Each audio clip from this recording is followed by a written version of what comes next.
मुंबई उपशहर आणि मुंबईमध्ये सकाळपासूनच पावसाने जोरदार बॅटिंग करण्यास सुरुवात केली आहे। मी सध्या दादर स्टेशन परिसरामध्ये आहे आणि आपण या ठिकाणी जर बघितलं हा संपूर्ण स्टेशन परिसर आणि स्टेशन परिसराच्या बाहेरच या ठिकाणी पाणी साचलं आहे आणि ह्या पाण्यातून आता वाहन चालक आणि जे नागरिक आहेत ते आपल्या मार्ग या ठिकाणी काढत आहेत। जसंच महापालिकेची टीम देखील या ठिकाणी दाखल झाली आहे आणि पाण्याचा निचरा काढण्याचा प्रयत्न या ठिकाणी सुरू केला आहे। मात्र या ठिकाणी स्टेशन परिसरामध्ये आपण जर बाहेरची दृश्य जर बघितली या ठिकाणी संपूर्ण पाणीच पाणी पाहायला मिळत आहे। संपूर्ण रस्ता जो आहे हा जलमय झाला आहे आणि ह्या साचलेल्या पाण्यातून दुचाकी असेल आणि फोर व्हीलर असेल हे आपल्याला ह्या साचलेल्या पाण्यातून आपला मार्ग या ठिकाणी काढत आहेत। मात्र संपूर्ण जर परिसर बघितला हा संपूर्ण रस्त्यावर पाणीच पाणी पाहायला मिळत आहेत। तसंच महापालिकेची टीम देखील या ठिकाणी दाखल झाली आहेत आणि या पाण्याचा काही नागरिकांना अंदाज देखील या ठिकाणी येत नाही, कारण की बाजूलाच या ठिकाणी मोठ्या प्रमाणात पाणीच पाणी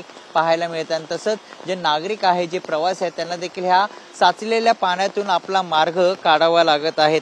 मात्र पावसाचा जोर जर असाच राहिला तर अनेक सखल भागामध्ये पाणी साचण्यास सुरुवात होऊ शकते। कॅमेरा गणेश राठेसह मयुरेश जाधव, TV9 मराठी, दादर।